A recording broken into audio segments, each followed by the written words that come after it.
The Big Red One crossed the Rhine River in March 1945.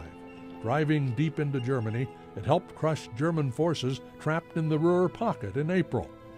After moving south, the soldiers of the 1st Division finally ended their war near Karlsbad, Czechoslovakia on May 7, 1945.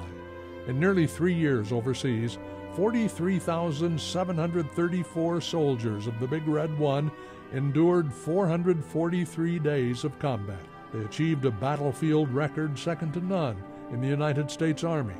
Such accolades cost the division in blood. The unit suffered 21,023 casualties, a rate of nearly 50%. 4,325 soldiers made the supreme sacrifice. 1,241 were missing, and 15,457 soldiers of the Big Red One were wounded. The Second World War truly was a total war. The exact number of deaths may never be known. Most of the estimated 75 million casualties overall were civilian non-combatants who perished because of starvation, disease, neglect, bombing, even genocide. Millions more were displaced by the war as helpless refugees. The war's images are burned into the memories of the greatest generation. The Normandy assault lives on in photographs and film footage, but the camera could never convey the actual horror of D-Day.